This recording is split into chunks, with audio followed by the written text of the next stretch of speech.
आउज़ुबिल्लाहिमिनश्शैतानिर्रजीम बिस्मिल्लाहिर्रहमानिर्रहीम। अहबाब प्यारे अदब टेक्सला की हफ्तावार शेरी और तनकीदी नशिस्त का बाकायदा आगाज़ करते हैं। तो सबसे पहले मैं अपने दोस्तों का तारुफ करवा दूं कि मेरे साथ हैं जनाब सआदत कादरी साहब,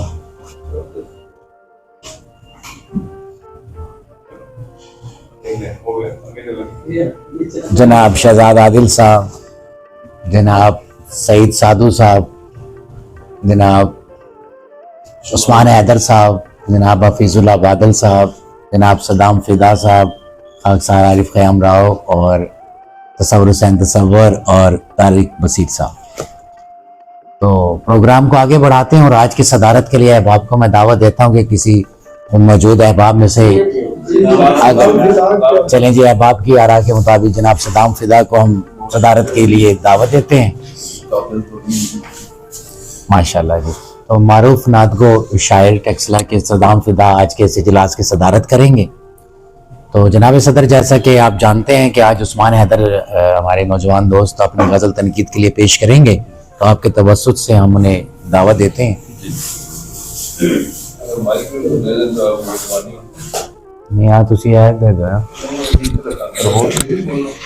रिपोर्ट चूँकि हमारे दियारी अदब के इजलास जो है वो यूट्यूब पर पेश कर दिए जाते हैं, तो वो मुकम्मल रुदाद और कैफियत जो है वो यूट्यूब पर नाज़िल की जा सकती है दियारी अदब।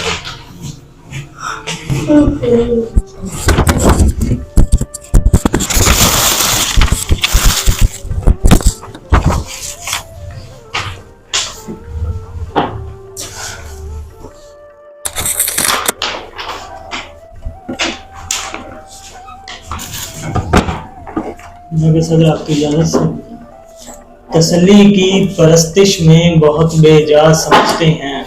पीर नसीरुद्दीन नसीर की ज़मीन में है और पहला जो मतला है गिरा। तसल्ली की परस्तिश में बहुत बेजा समझते हैं, जो अपना हो नहीं सकता उसे अपना समझते हैं। बहारों की हमामद को तेरी आमद समझते हैं, चटकती हैं जो कलियां तो तेरा खिलना समझते हैं। तेरे बारे हकीकत खुल के भी घर सामने आए तो दिल बहलाने की खातिर हम अफसाना समझते हैं। खराबाते अलम में सबसे अरफा है मुकाम अपना, कि जितना दर्द बढ़ता है उसे थोड़ा समझते हैं। हमें महरूम रखते हैं कई इतना मोहब्बत से, कोई हंस दे तो अपने आप को उसका समझते हैं। तशफ़ी दिल की मुमकिन ही नहीं तेरी तवज्जो से, कि हम तेरी निगाहों में बुरा अच्छा समझते हैं। कि नाकामे मोहब्बत रब्त रखते हैं हमी से हम, गुजारी किस तरह जाए शबे यल्दा समझते हैं। दुखाते दिल भी हैं और फिर समझने का भी दावा है, हमें तफसील से समझा ये कितना समझते हैं। नुमाइश की हवस में तू ये किन लोगों में जा बैठा, तुझे मालूम था ना हम तेरा रुतबा समझते हैं। बहुत खूब है बाप, गज़ल आपने सुनी भी है और देख भी रहे हैं। तो 9 अशार पर मुश्तमिल ये गज़ल है उस्मान हैदर की। सबसे पहले तो इनको बहुत मुबारकबाद इतनी तवील गज़ल पेश करने पर। तो अब आप फर्दन फर्दन बात करें इस पर।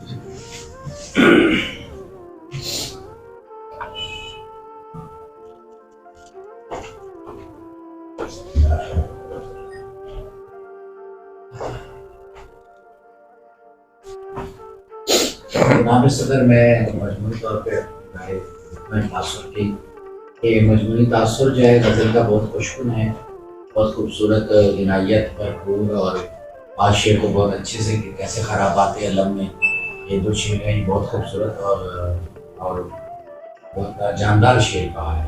और इसी तरह नुमाइश की हवस में तू लेकिन लोगों में जा बैठा, तो ये शेर है, बहुत खूबसूरत शेर है। बाकी शेर भी अच्छे हैं, काम थोड़ी बहुत उनमें गुंजाइश की मौजूद है अभी संवरने की। काम मजमूई तासुर गज़ल का बहुत जानदार है, ताकतवर है, और एक अच्छी गज़ल जो है वो जो कारी पर कायम करने में कामयाब होती है।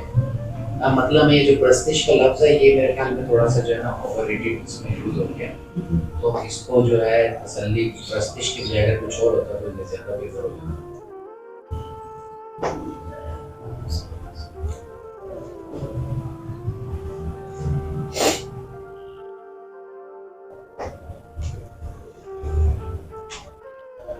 अहबाब सीनियर अहबाब बैठे हुए हैं, एक तो चीज़ें सवाल के तौर पर हैं।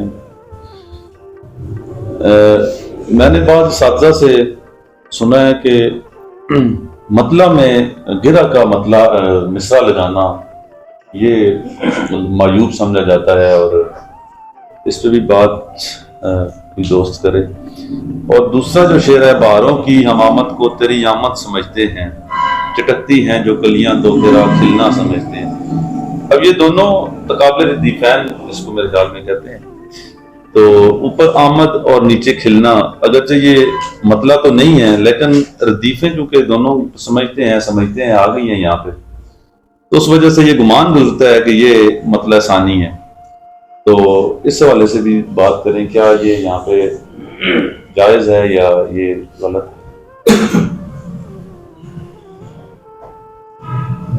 आपकी जो निशानदेही है दुरुस्त है कि रदीफ जो है वो जो करके मिस्र को जो दोबारा मिस्र में, और मतलब ये कतई नहीं है क्योंकि वो आमद आ गया है। तो अलिफ का काम क्या, वो मतलब तब होता जब ऊपर आमद की बजाय भी कोई ऐसी नहीं होता। लगती हैं जो कलियां तो तेरा खिलना समझते हैं, तो ये मुस्कुरा कर खिलता है। या यहाँ भी थोड़ा सा सहूलत से शायर ने काम किया है। मेरा ये कहने का मकसद है कि ये वाला शेर कहीं नीचे अगर पर ऊपर इसमें दोनों में काफी दिखाने वाला मसला है, तो मतले के बाद फौरन आना ये थोड़ा सा मुझे मालूम लग रहा है। शायरी के हवाले से जो है ना वो भी मालूम है, वो नहीं होना चाहिए, ये कमजोरी होती है शायर पर। चूंकि उनका आगाज़ सफर है तो हम समझते हैं शायद अभी बहुत कुछ सीखने को मौका है। हाँ, मैं खूबसूरत शेर की निशानदेही करूँगा, तशफ़्फ़ी दिल की मुमकिन ही नहीं तेरी तवज्जो से, कि हम तेरी निगाहों में बुरा अच्छा समझते हैं। बहुत खूबसूरत शेर, इसके भी मैंने दो बात देखा, बहुत पावर और जकरन इनके अशार में नजर आ रहा है इस गज़ल में, तो एक बहुत खुशाइंद है।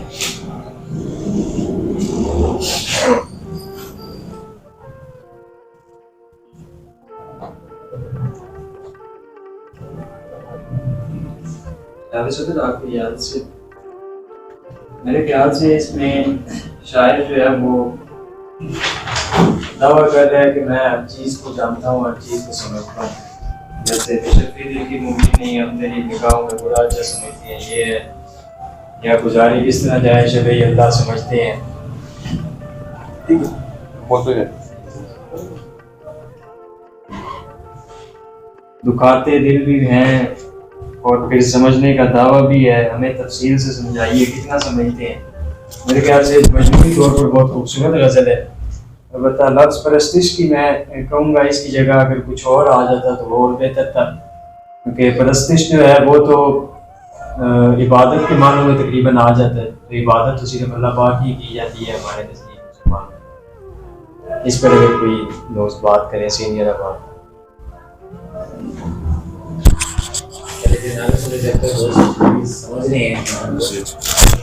वैसे तो उस मानो में तो इबादत को ही कहते हैं, लेकिन परस्तिश किसी के जज्बात के इतना बढ़ जाना कि परस्तिश जैसा महसूस होना होता है।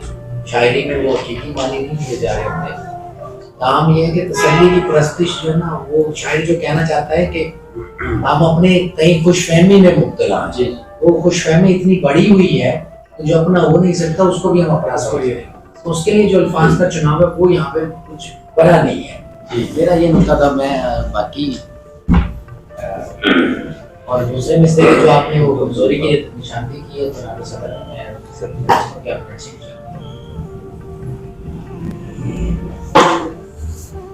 तो यार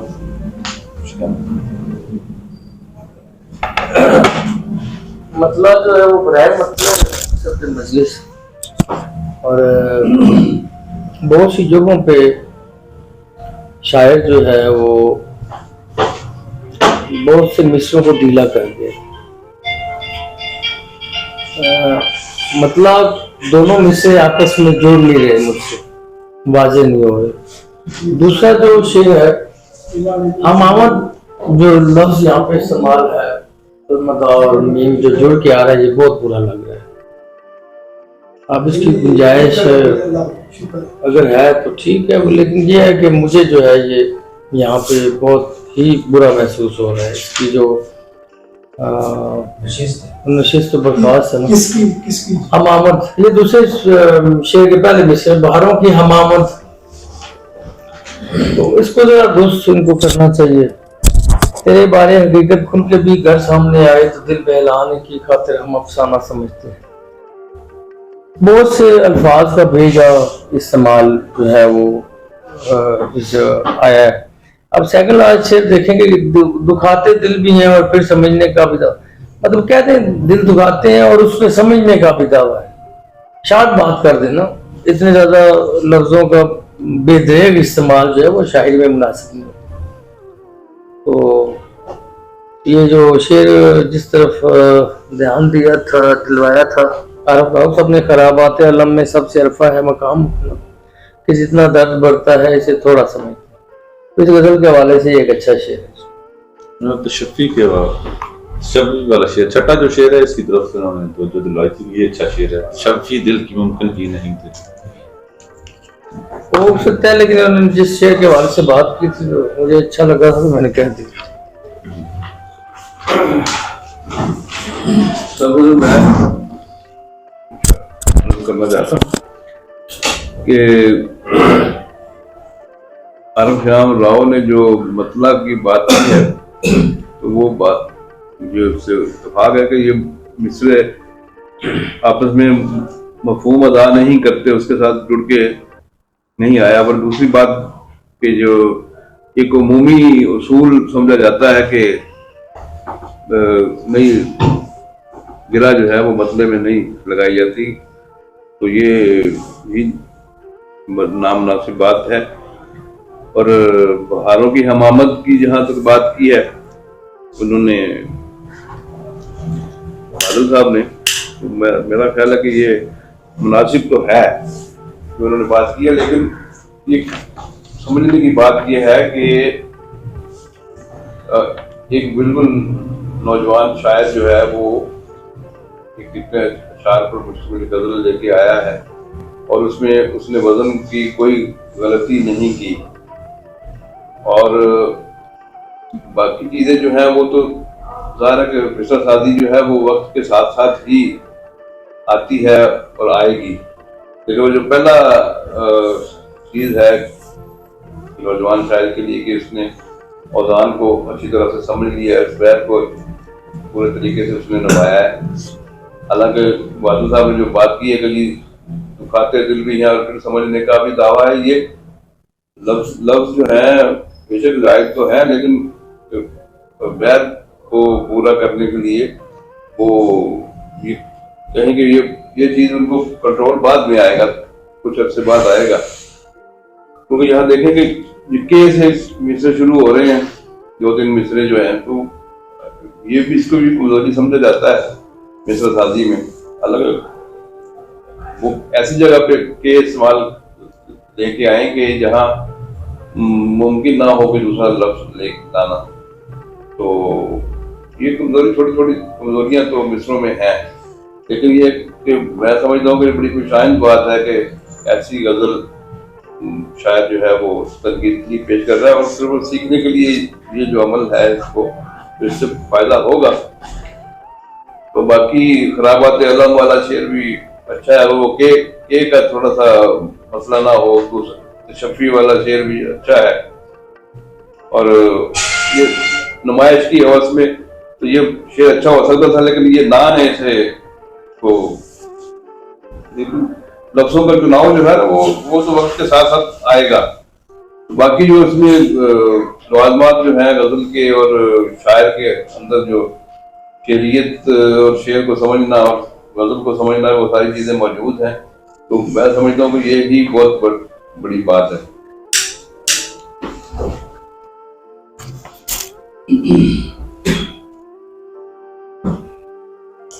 सैलवी आप गजल की गुफ्तगू के लिए खामोश बैठे हुए। सदर महफिल मेरी तो अदबी नशिस्तों में, तनकीदी नशिस्तों में बहुत ज़्यादा फ़र्क आया हुआ है। 3-4 साल, 3 साल तो मैं इस पर कोशिश करता हूँ बात करने की, मुझसे बन नहीं सकेगी बात।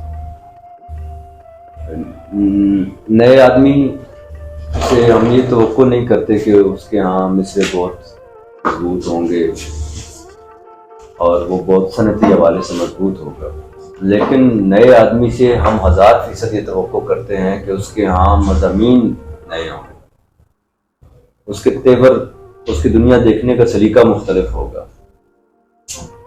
तो मुझे ये सब इतलाआत मिली हैं, ये खबरें हैं सारी जो तकरीबन हम सब के साथ बीतती हैं, उसको उन्होंने मंजूम कर दिया है। तो मैं ये कहना चाहूँगा कि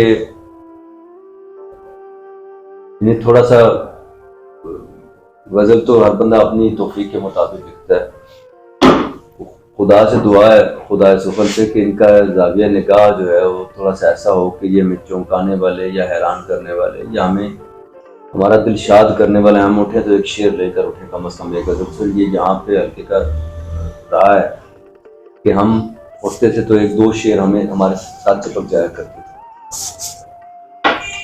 बाकी जो शहजाद साहब ने या हफीजुल्लाह बादल साहब ने बातें की या राव साहब ने बातें की, मतलब तो बिल्कुल उसमें से जोर डाल के भी उसको मुसलमान नहीं किया जा सकता। इसको बड़ा जोर लगाया भी जाए तो मतलब में से कोई मैं नहीं मानी बरामद कर पा रहा। मेरे लिए ये नई खबर है और ये मुझे शहजाद साहब ने बताया कि मतलब में इसका ऐलान नहीं होता, लेकिन अदीम हाशमी की किताब थी, सारी उसातिज़ा के रंग में उसकी गज़लें थी, अदीम हाशमी साहब ने लिखी थी, बहुत नज़दीक आते जा रहे हो। ये किताब का नाम था उसातिज़ा की ज़मीनों में थी, उसमें काफ़ी मतले उसातिज़ा की ज़मीनें जो हैं उनके विस्फों से मतलों में मौजूद थे। लेकिन मैं इस बात को इसलिए ज़्यादा सेकंड नहीं कर पा रहा कि मैंने कोशिश के बावजूद मुझे वो मतला याद नहीं आया। उसमें से 8-10 वज़नें मुझे याद हैं लेकिन उनका मतला नहीं है उसमें। बाकी जिस तरह नौजवान का बताया गया कि वज़न तक के मतलब ख़तरा था कि वज़न में ना बेवज़न हो जाए, तो फिर तो बहुत अच्छी गज़ल है, ये शानदार, मतलब हाँ बहुत अच्छी।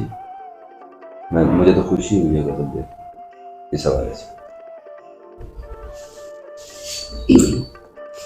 पहले जो 1-2 चीज़ों से इत्तेफाक, बड़ी अच्छी गुफ्तगू चल रही है, फाज़िल नाक़दीन ठीक लगता अपनी राय का इज़हार कर रहे हैं। सबसे पहले तो मैं मतलब ये बड़ी अच्छी बात है कि ये तरबियत गाहें जो है यही नुक्ते जब उठाती हैं तो फिर रिसर्च करने का मौका सानू भाई ने कहा कि ये ऐसी मिसालें मौजूद हैं, खासतौर पर अदीम हाशमी के यहाँ। तो शहजाद साहब जैसे नक़ाद ने कहा कि ये मुनासिब नहीं है, तो चलो ये इसको मज़ीद देखा जा सकता है कि जी ऐसा मुमकिन है या, लेकिन ये गुनाह कबीरा में से नहीं है। गुनाह कबीरा में मज़हब वाला नहीं कह रहा, शायरी में कि अगर मायूब है इसको गिरा लगाना मतलब है तो चलो फिर भी देखा जा सकता है, लेकिन सिक्का किस्म के किसी शायर को देखा जाएगा या नाकद किसी को देखा जाएगा। बहरहाल मुझे दोस्तों की राय का एहतराम है, तो अगर ऐसा है तो आज उस्मान को भी पता चल गया, दीगर दोस्त भी मज़ीद इस पर देख लेंगे कि मतलब को गिरा लगाई जा सकती है या नहीं लगाई जा सकती।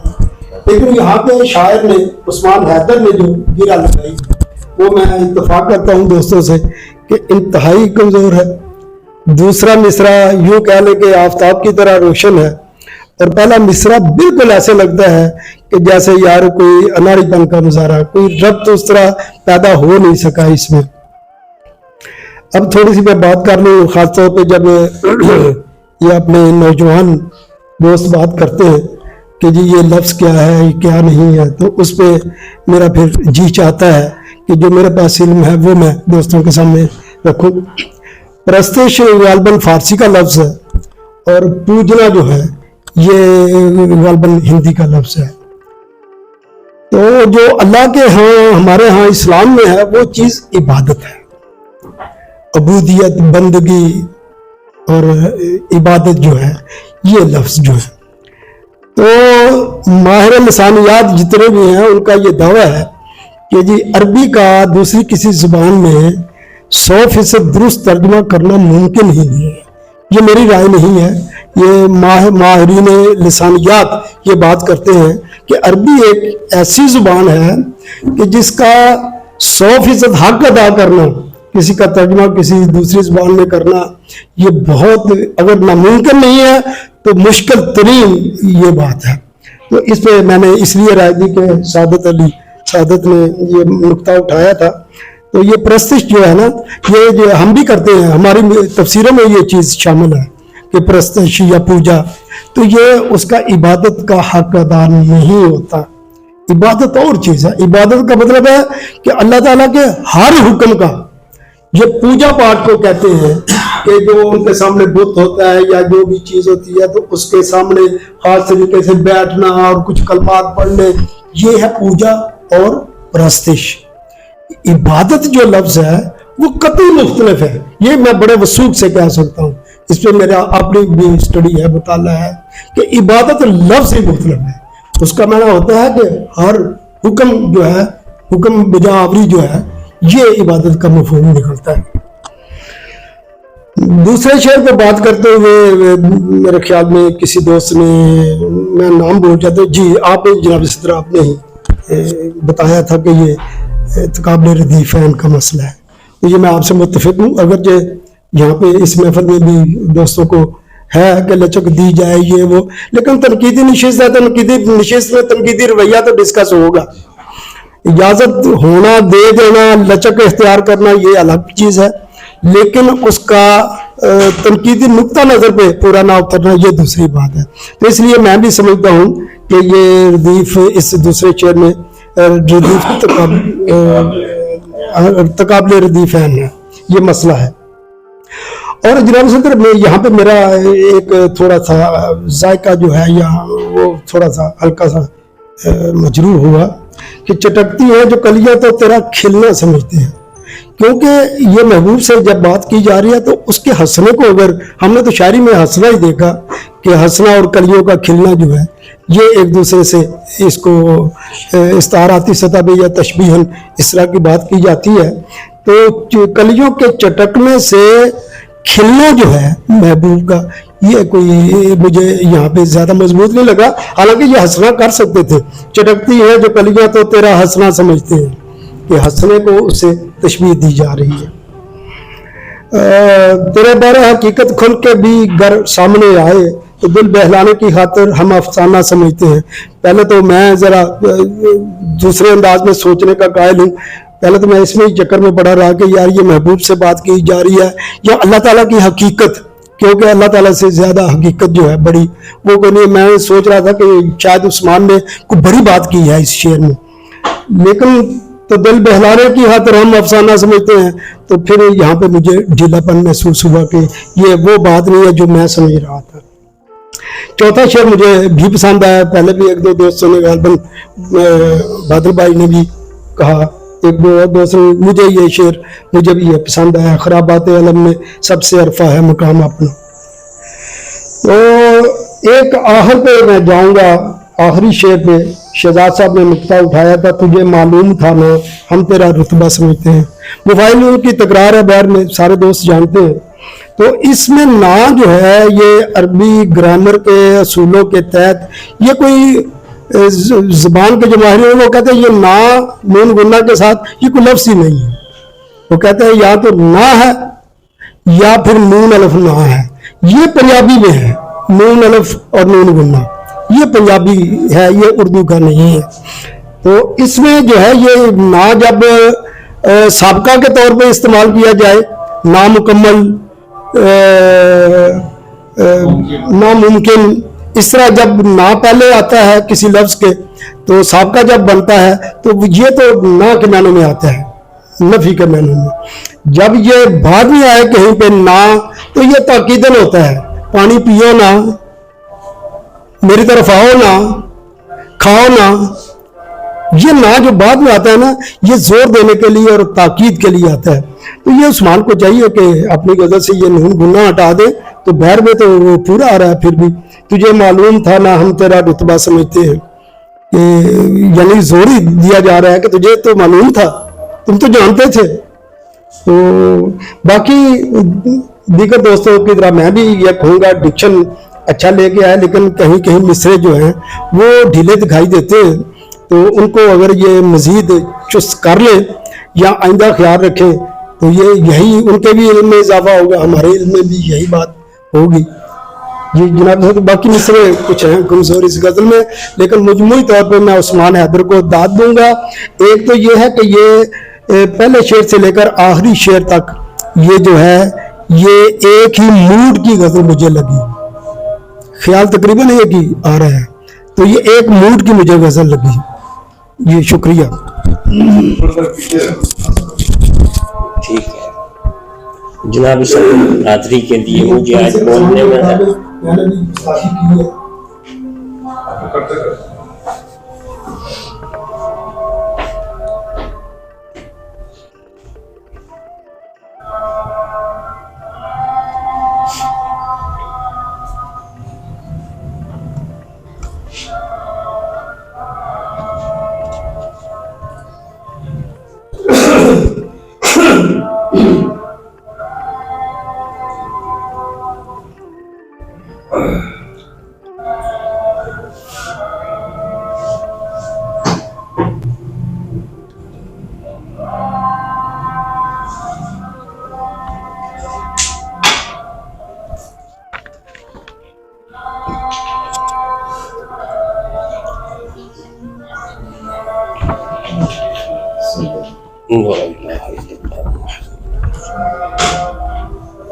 ये बहुत नजदीक है।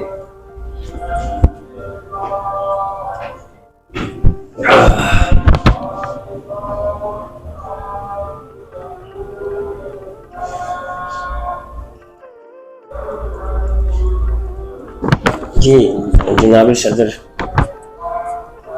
मैं मादरी के लिए बात करना चाहूँगा। मुझे बोलने में थोड़ी सी दिक्कत है। एक बहरहाल उनके साथ मैं सेकंड उस बात को करूँगा, मतलब के हवाले से तरह का इस्तेमाल जो है वो मतलब में दुरुस्त नहीं है। तब तो सब कुछ हो रहा है। और दूसरा दाद बनती है इसकी 9 अशार पर मबनी गजल जो लेके आए हैं, और बाकी तमाम बातें आपने कर ली हैं।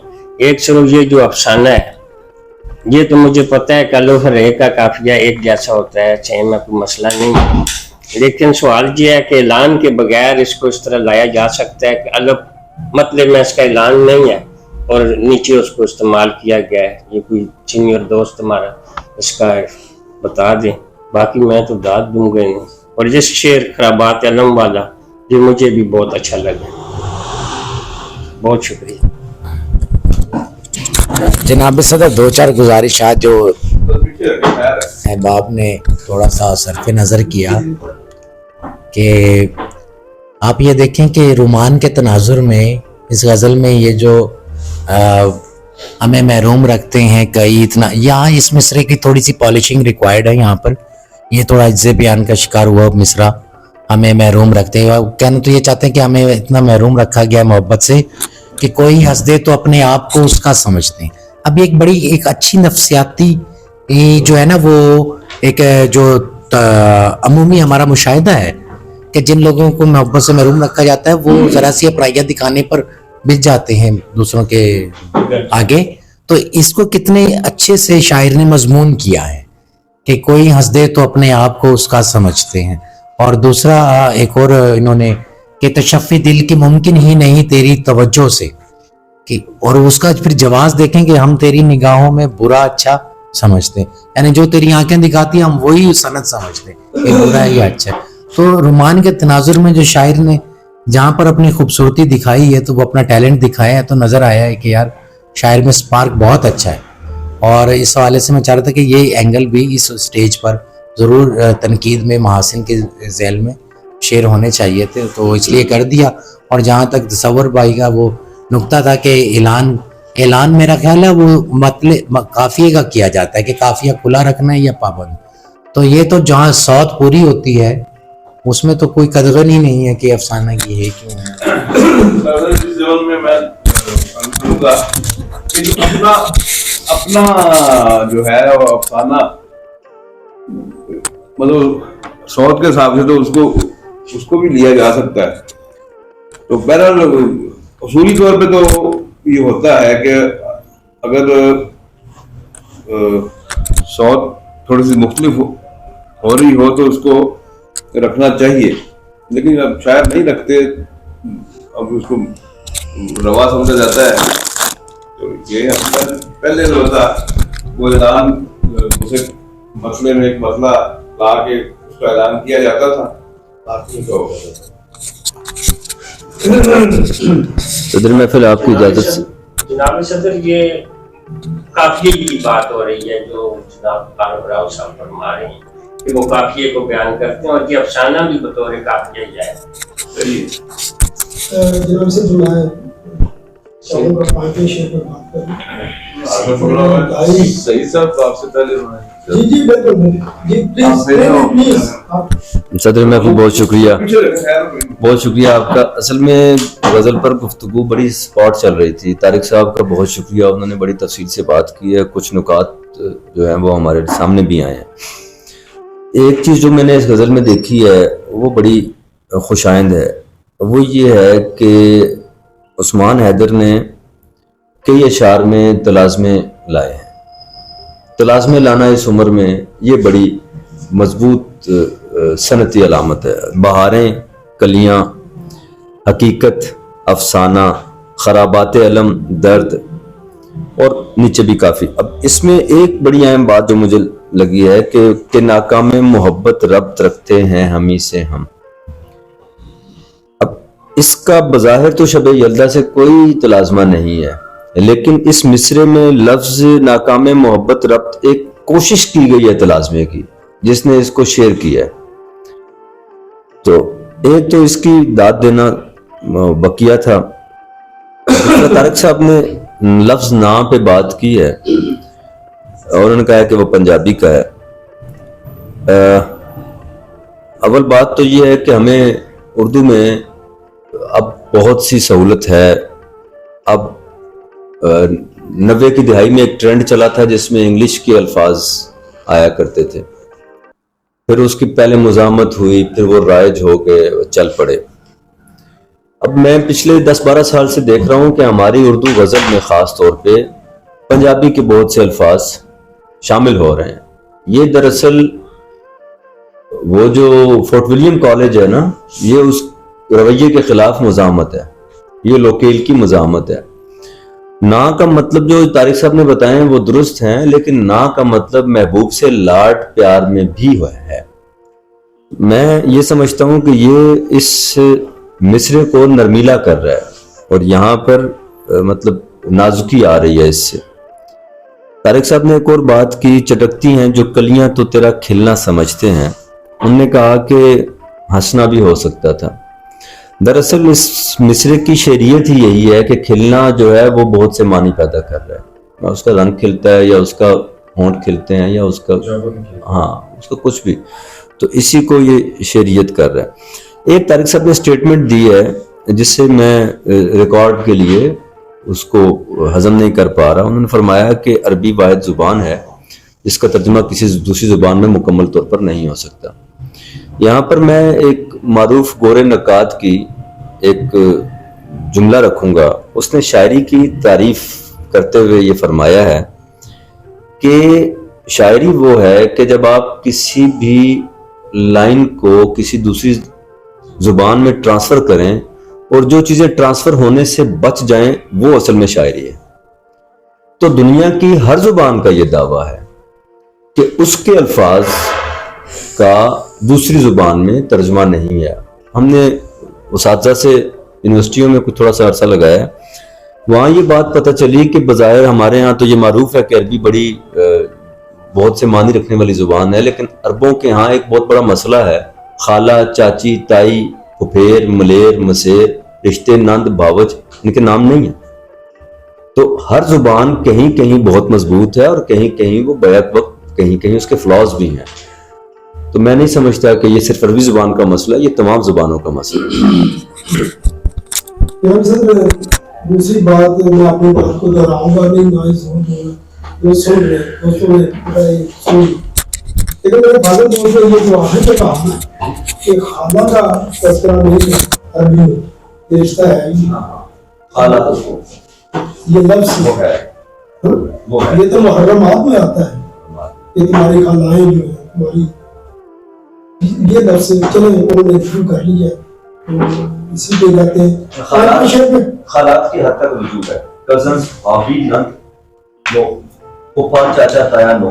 बहरहाल आपकी समझ अपनी जगह पे हो सकती है, लेकिन वो बोलते हैं, वो जब हमें अजमी कहते हैं, उनको अरबी समझते हैं, तो ये इंसानियत के माहिर तो कहते हैं कि जी वो ठीक दावा करते हैं।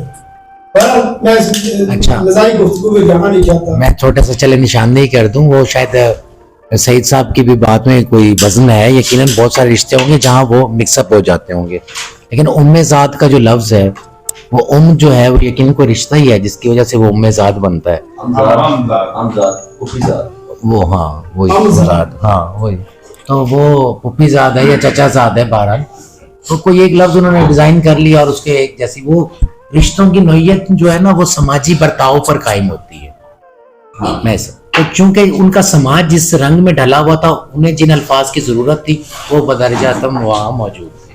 तो अलबत्ता ये बाकी है कि थोड़ा सा तारिक साहब की बात को हम एलिब्रेट करते हैं कि कोई तनकीदी महफिल में लिसानियात बहरहाल एक अच्छा मौजू है जिस पर बात होनी चाहिए, कि ऐसा नहीं है कि कोई भी जुबान जो है वो दूसरों की निस्बत कमज़ोर होती है, उसकी अपनी रिक्वायरमेंट, अपना कल्चर होता है जिसको वो अच्छे से एलेबोरेट कर पाती है, और दूसरे माहौल के लिए वो वैसी कतई गैर मौजू होती है।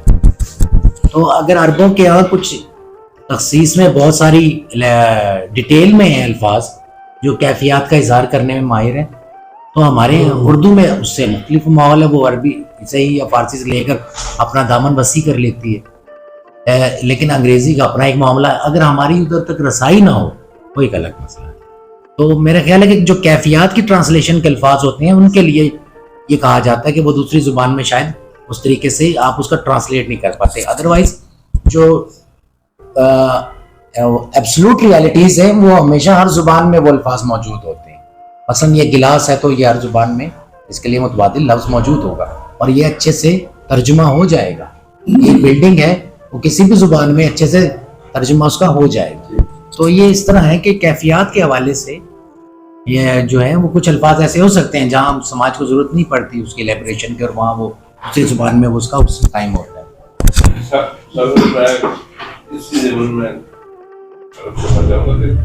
तारक साहब ने जो बात की है ना कि इस ज़बान का दूसरी ज़बान नहीं होता, तो वो उसमें हमारे पास तो बेशुमार मिसालें मौजूद हैं। जब पूरा का पूरा जो दीन है वो यहाँ आके तब्दील हो गया, तो वो इस तरह हाथ जो है वो जहाँ कहा गया तो वो सारा का सारा यहाँ आके तो हम उसको बिल्कुल ही तो उलट मानों में या मुतलाक मानों में को हम लेते हैं और हम उसको भी समझते हैं। तो ये वही बात है कि वो तर्जुमा क्योंकि तर्जुमा नहीं से मतलब हो सका, अगर वो सही ऐसे तर्जुमा हो जाता तो फिर जाहिर है वो हमें उसी तरह चीजें हमारे पास पहुंचती। तो ये बात इसमें वजन है, और ये कोई तारक साहब की बात नहीं है, ये हमारी जो लिसानियात जो है वो ठीक है इस बात पे कि अरबी जुबान जो है कम कम इतनी रिच है बाकी दुनिया की जुबानों से कि उसका एग्जैक्ट तर्जुमा जो है वो मुमकिन नहीं है। बाज़ औक़ात ये ब्लड स्टेटमेंट में क्या जा सकता है कि हर वक्त ये मुमकिन नहीं है, अगर वो बाज़ जगहों पर ये तखसीस हो सकती है। जनाब सर बात चली थी प्रेस देश से, उस पर मैंने अपना मौक़िफ़ दे दिया जो शहजाद साहब जिस तरह पर बात की। तो ये जरा देखिए कि एक शेर के लिए उनके पास 7-8 लफ्ज़ हैं, असद है, हैदर है, अब्बास है, मुज़फ़्फ़र है, ज़ैगम है, यानी जैसे जैसे उसकी कैफियत होगी वैसे वैसे उसका अलग से नाम। अब इन सबका आपने तर्जुमा करना हो उर्दू आप शेर ही दें। एक तो यहाँ पे उस शायर ने कहा कि हमें महरूम रखते हैं, नफरत की बात नहीं हुई कि ज्यादातर लोग नफरत रखते हैं, तो अगर कोई हंस दे तो वो मुझे अपनी तरफ ख्याल करता है या मैं उसका हो जाता हूँ, ये बात नफरत की नहीं उसने की। तो उसने कई का लफ्ज लगा दे कि कई रखते हैं।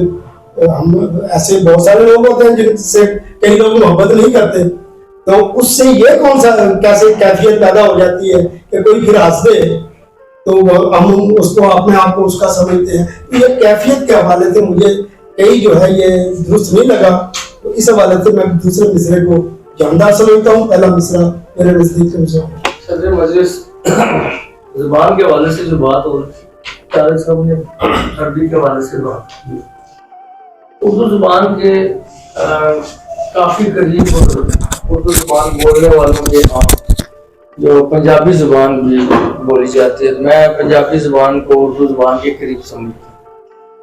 तो उसका एक गीत है कि यासी साहब से उनकी बात ही मैं आगे बढ़ा कि जब होली से नाम में था मर जान, अब मैं था मर जानी है कोई तर्जमा नहीं हो सकता, जितना मर्जी जोर लगा लिया जाए एज इट इज 100% तर्जमा नहीं हो सकता। किसी भी जुबान से आप दूसरी जुबान में जाएंगे तो 100% तर्जमा मुमकिन नहीं है। कैफियत की अगर बात कर रहे हैं तो वो भी जुबान का हिस्सा है। तो एक तो मैं अपनी राय ये देना चाहता हूँ। दूसरा, इन नए दोस्तों के लिखने वालों के लिए जो है वो इस गजल में जो है वो को देखे मैंने, तो मैं एक बात करना चाहता हूँ कि गजल जो है वो पहला मिसरा जो है वो क्रिएट करना पड़ता है, वो तख्लीकी वफूल के साथ लाना चाहिए। जबकि दूसरा मिसरा जो है उसमें काफी रदीफ होता है, आधा मिसरा तो बना बना ही होता है, उसमें इतनी मेहनत नहीं होती।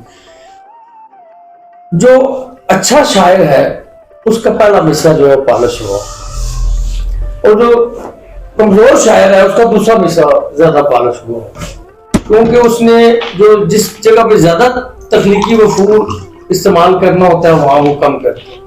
इस गजल को देख लें आप, हर दूसरा मिसरा जो है तकरीबन दूसरा मिसरा बहुत अच्छा है। अब मैं पढ़ता हूँ, चिरकती है जो गलियां तो तेरा खिलना समझते हैं, कि जितना दर्द बढ़ता है इसे थोड़ा समझते हैं, कोई हंसे तो अपने आप को उसका समझते हैं, कि हम तेरी निगाहों में बुरा अच्छा समझते हैं, हमें तफसील से समझाइए कितना समझते हैं। यानी इस गजल में दूसरा मिसरा तो बहुत बेहतर आया है, लेकिन पहले मिसरे पे जो है वो शायद जो है वो मेहनत नहीं कर सके। मेरी जो है वो इनसे यही दरखास्त है कि पहले मिसरे पे ज्यादा सोचो।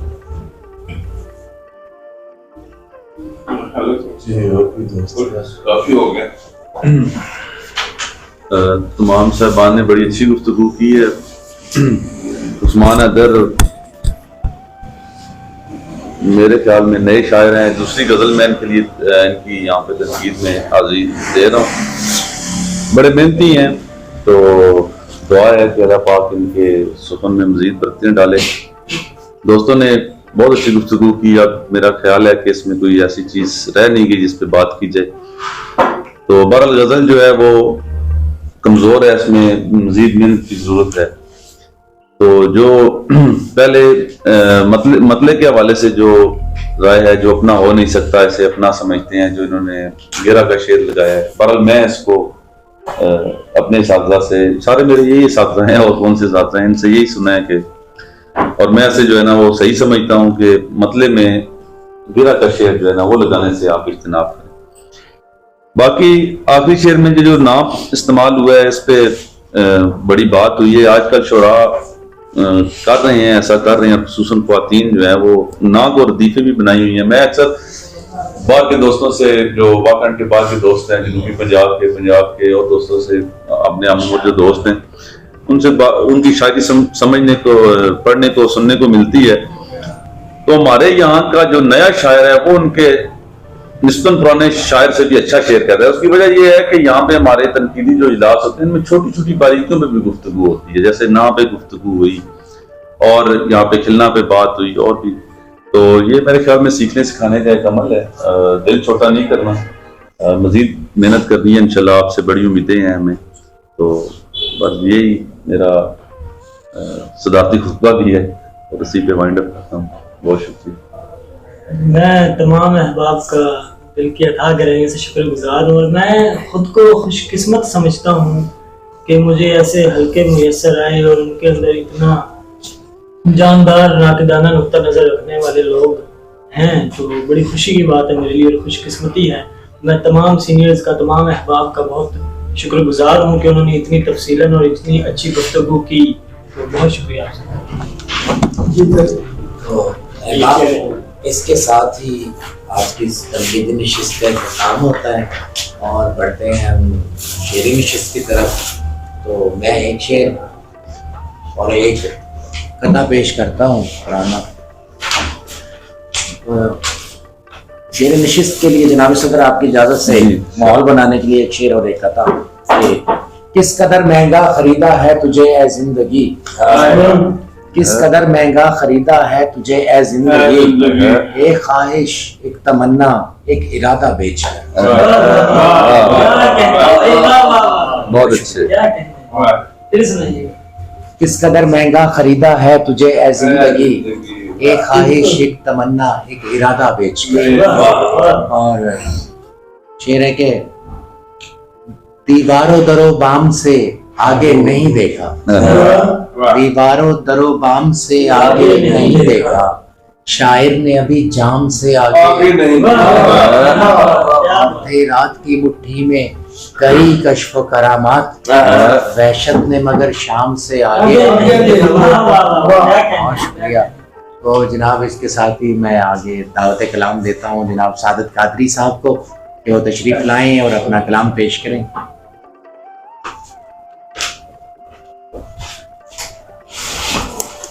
आपकी जानिब से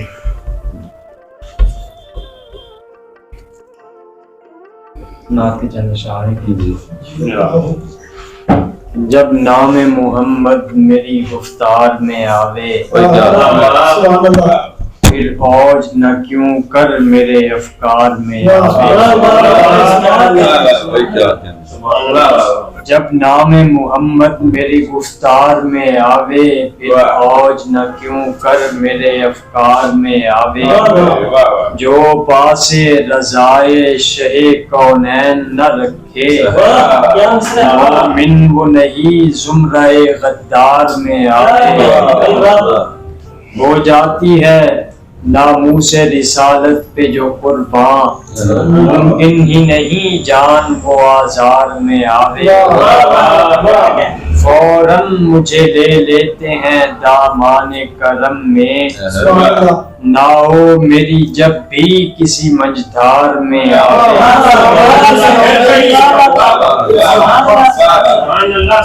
फौरन मुझे ले लेते हैं दामाने करम में, ना हो मेरी जब भी किसी मंझधार में आवे। भूले से न देखूं मैं किसी हुस्न की जानिब, तू इस कदे दिलकश से जो गुलजार में आवे। रहती ही नहीं उसको किसी चीज की हाजत, जो बहरे खुदा गोशे सरकार में आवे। बहुत अच्छे बढ़ जाएगी तौकीर तेरी और जहां में, जब काम तेरा सुन्नते दिलदार में आवे। खुश आए जो सरकारे दो आलम को सआदत, खूबी कोई ऐसी मेरे किरदार में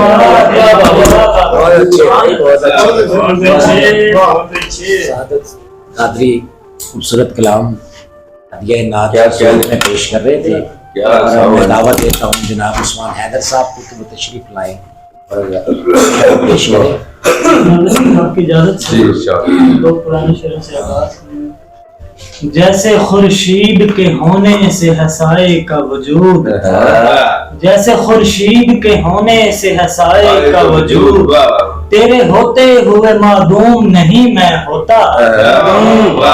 जैसे खुर्शीद के होने से हसाए का वजूद, तेरे होते हुए मादूम नहीं मैं होता। दामने दिल है दरीदा के जनू खैसी रहे, दामने दिल है दरीदा के जनू खैसी रहे, तेरी सख्ती से तो महमूम नहीं मैं होता।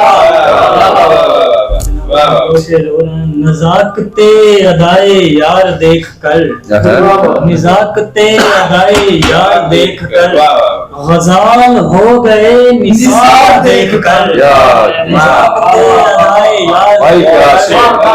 गजाल हो गए निसार देख कर, रकीब सब हवास बाख्ता हुए, रकीब सब हवास बाख्ता हुए, मुझी पे उनका एतबार देख कर, मुझी पे उनका एतबार देख कर।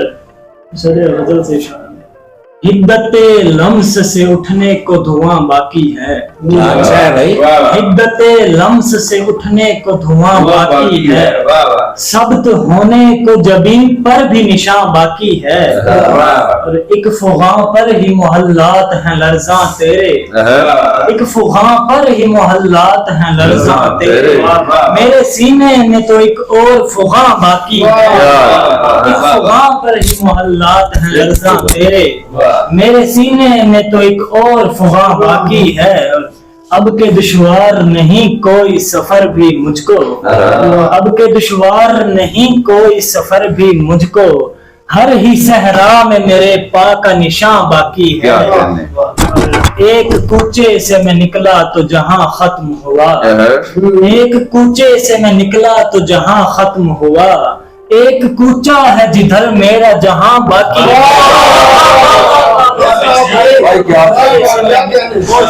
एक कूचे से मैं निकला तो जहां खत्म हुआ, एक कूचा है जिधर मेरा जहां बाकी है,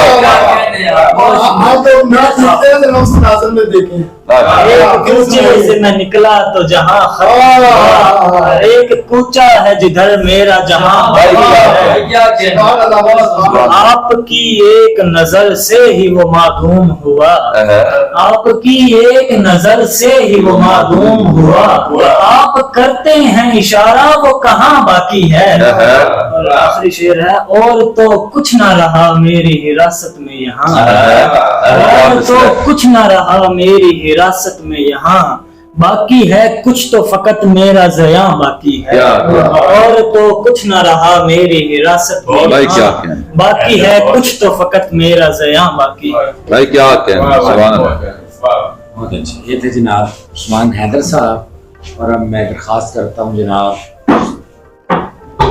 सईद साधु साहब से तशरीफ लाएंगे।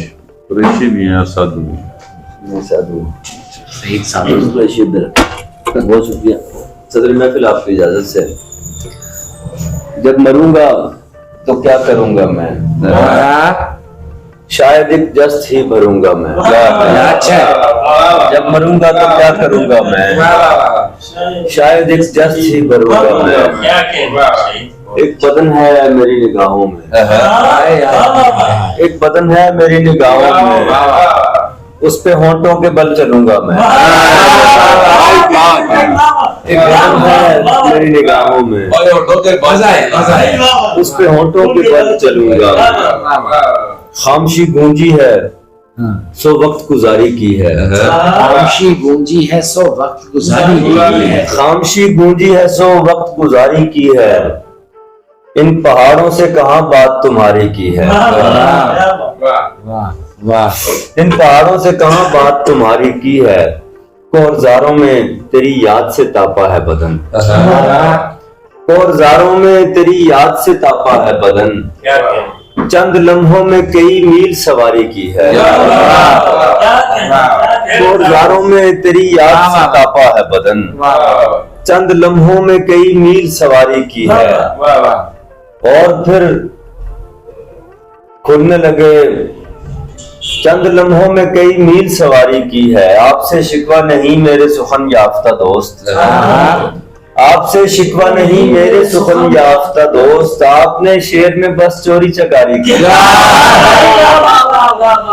आपसे शिकवा नहीं मेरे सुखन याफ्ता दोस्त, याफ्ता भाई बाबा क्या अच्छा लगा, आपने शेर में बस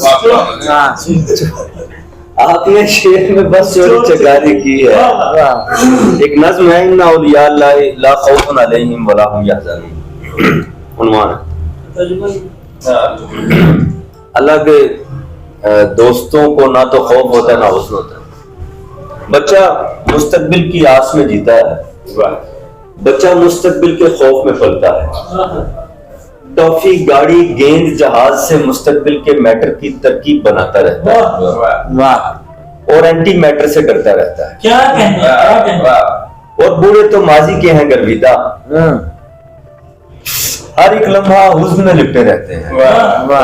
जो कुछ पाया उसमें जीते रहते हैं, जो ना पाया उस पर कुर्ते रहते हैं। वाह वाह। और जवान को माजी मुस्तकबिल से क्या, यानी वो जीता है हाल की हालत में, हाय हाय। यानी कि वो ला खौफुन है और ला यहज़ुनून। ऐसे लोग खुदा वाहिद के दोस्त हुआ करते हैं और खुदा कम कम ही अपने दोस्त बनाता है। गौर से देखा जाए तो इंसानों को मुस्तकबिल ने जिंदा रखा है, इंसान अब तक बच्चा है। वाह एक नज़्म साधु, वाह वाह। एक साधु हूँ और बाज औकात में वक्त का दायरा तोड़कर एक आधी खबर ही उड़ा लेता हूँ, हज उठा लेता हूँ। गैब की हर खबर गैब की हर खबर मुझ तक आने से पहले तलक गैब होती है, पर वक्त का दायरा तोड़कर उसको मौजूद पाता हूँ तो एक खुदाई खुशी मुझको मिल जाती है। क्या कहने, वाह। मैं खुदा की तरह हंस तो सकता नहीं, मुस्कुरा लेता हूँ। वाह जायका, रंग, खुशबू, मोहब्बत, सितारों भरे ये मुजाफात के दायरे तोड़ते तोड़ते अब रसाई मेरी बीच के दायरों तक भी होने लगी है, जहाँ दुख ही दुख है। सो मैं ये दुखों से भरे दायरे तोड़ते तोड़ते खुद दुखों में शराबूर होने लगा हूँ और अब मानता हूँ कि ये गैब का इल्म जिसको खुदा ने खुद अपने लिए चुन रखा है बजा है खुदा जानता है, मगर जानने का ये दुख भी तो आखिर खुदा जानता है। क्या कहने। बहुत अच्छे जी, बहुत अच्छे। जनाब एक साधु साहब, और अब मैं दरखास्त करता हूँ सैयद मेरे साथ सबर को तशरीफ लाएं और अपना कलाम पेश करें। जनाब सदर आपकी इजाजत से कुछ ताज़ा अशार जी कि फूल ही फूल वफा का तोहफा, फूल ही फूल वफा का तोहफा, उसने भेजा है दुआ का। फूल ही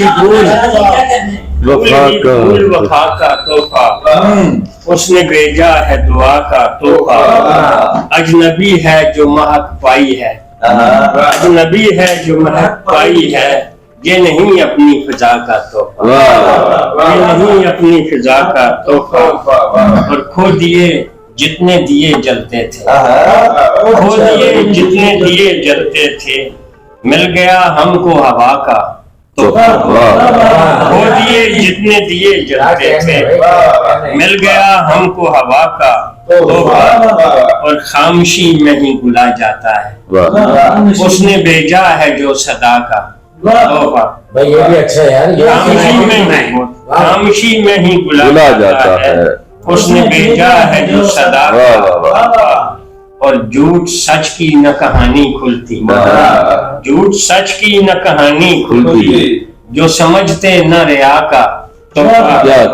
और शेर देखें कि हम पे भी आएगी साहत ऐसी, पाएंगे तेरी रजा का तोहफा। और एक जरा रंज नहीं मरने का, एक जरा रंज नहीं मरने का, रास आया है फना का तोहफा। और इश्क बेताब हुआ फिरता है, चाहिए इसको अदा का।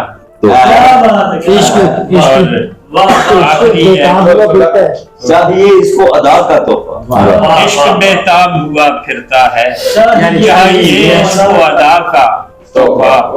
और आदमी खास है सब खलकत में, सारी दुनिया में खुदा का। आदमी खास है सब खलकत में, बहुत अच्छे, सारी दुनिया में खुदा का। और जिस्म का रोग बना रहता है, यानी एक रंजे बला का। और खो दिए जितने दिए जलते थे, मिल गया हमको सदा झिला जाता है, वो मैं मिस्री की तरह मेरे भुला जाता है। खामोशी में ही भुला जाता है, उसने भेजा जो सदा का। वाह। बहुत शुक्रिया।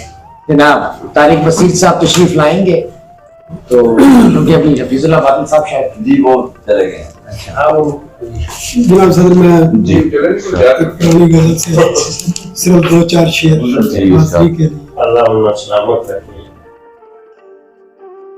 जबरो इस्तेसाल का ये दौर है, जबरो इस्तेसाल का ये दौर है। जीना मुफलिस का भी जेरे गौर है। जबरो इस्तेसाल का ये दौर है, जीना मुफलिस का भी जेरे गौर है। उनकी सोचों का है महवर और कुछ, उनकी सोचों का है महवर और कुछ, मसला लेकिन हमारा और उनकी सोचों का है महवर और कुछ, मसला लेकिन हमारा और हाथ कटते हैं यहाँ फनकार के। अच्छा है भाई, क्या अच्छा है। हाथ कटते हैं यहाँ फनकार के, मेरी बस्ती का निराला तौर है।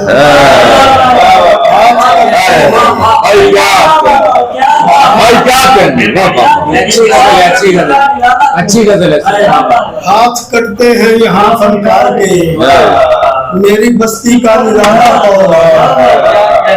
और माँ मुसर्रत की अलामत फितरतन, माँ मुसर्रत की अलामत फितरतन, रंज लम्हों में वो गारे सौर है।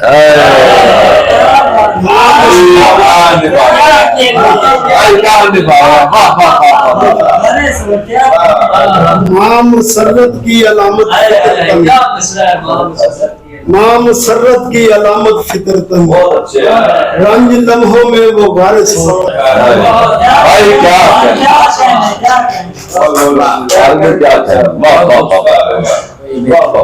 खूबसूरत कलाम पेश कर रहे थे जनाब तारिक बसीर साहब, और अब मैं दावत कलाम देता हूँ जनाब शफीक आदिल साहब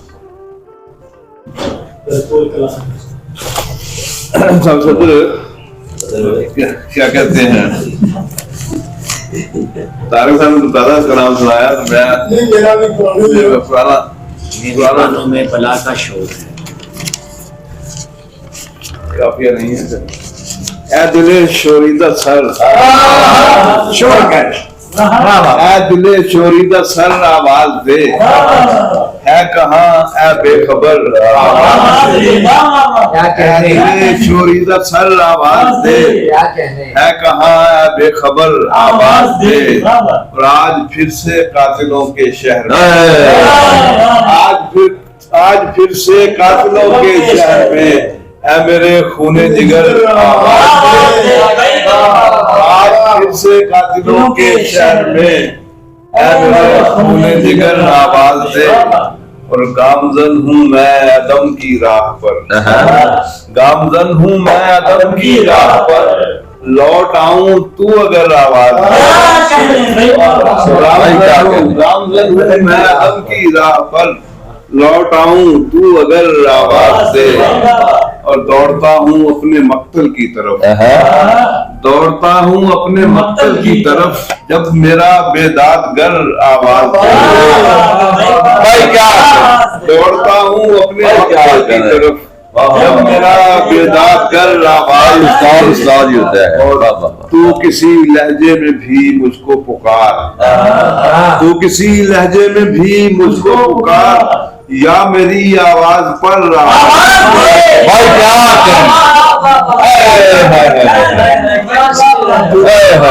किसी लहजे में भी मुझको पुकार, या मेरी आवाज पर आवाज दे। दश्त में रुसवाइयों का डर नहीं, दश्त में रुसवाइयों का डर नहीं, अब उसे दिल खोल कर आवाज। दश्त में रुसवाइयों का डर नहीं, अब उसे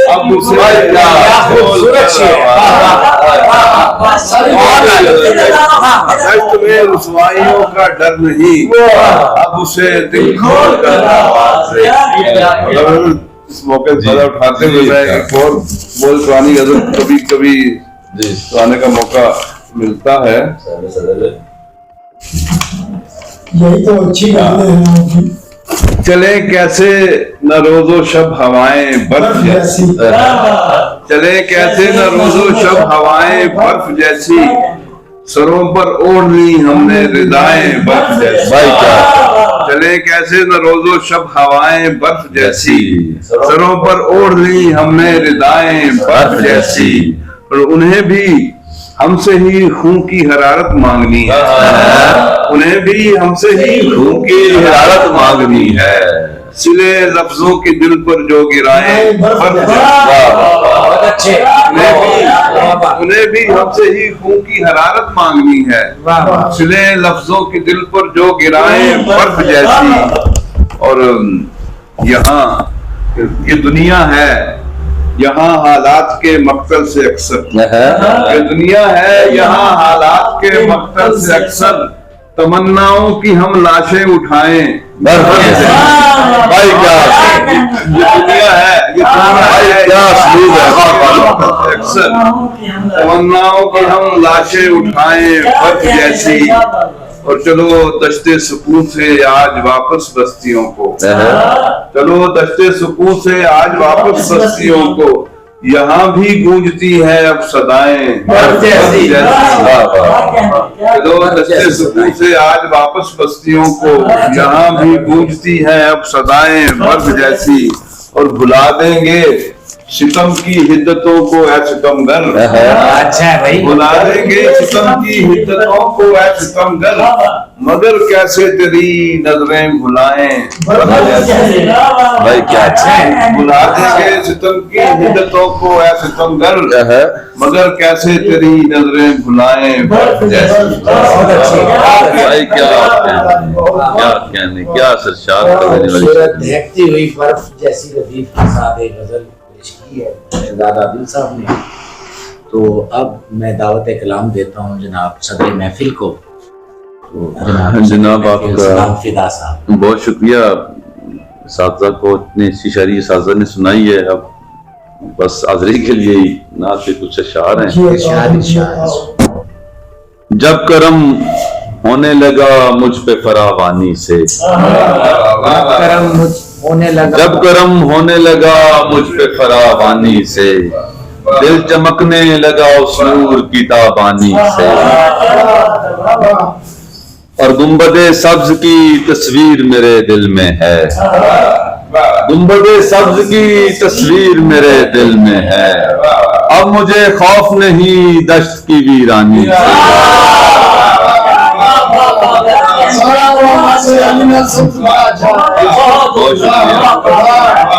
गुंबदे सब्ज की तस्वीर मेरे दिल में है। अब मुझे खौफ नहीं दश्त की वीरानी से। आपके दर की गदाई ने वो लज्जत बख्शी, आपके दर की गदाई ने वो लज्जत बख्शी। मैं न मरगूब हुआ तख्त सुलेमानी से। आपके दर की गदाई ने वो लज्जत बख्शी। मैं न मरगूब हुआ तख्त सुलेमानी से।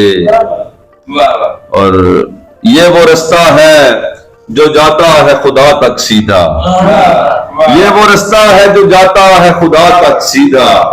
उनके रास्ते पे खुदा मिलता है आसानी से। बहुत शुक्रिया। ये वो रास्ता है जो जाता है खुदा तक सीधा, उनके रास्ते पे खुदा मिलता है आसानी से। और आंखें पाई हैं मगर देख न पाया उनको, आंखें पाई हैं मगर देख न पाया उनको। उड़ता रहता हूँ फिदा ऐसी पशेमानी से। आंखें पाई हैं मगर देख न पाया उनको।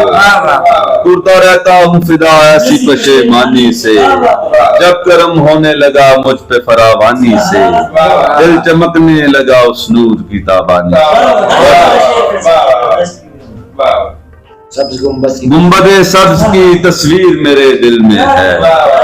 अब मुझे खौफ नहीं दश्त की वीरानी। बहुत शुक्रिया, बहुत शुक्रिया बाप, आपकी मोहब्बतें। हदिया नात पेश कर रहे थे जनाब सदाम फिदा साहब।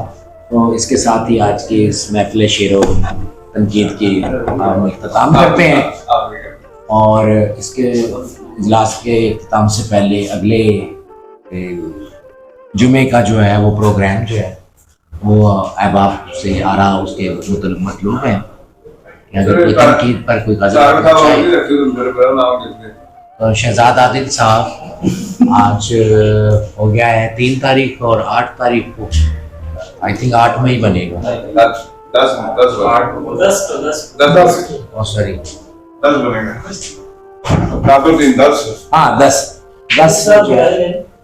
10 मई को शहजाद आदिल साहब अपनी गजल तनकीद पर पेश करेंगे। तो इसके साथ ही आज के इजलास का इख्तिताम करते हैं।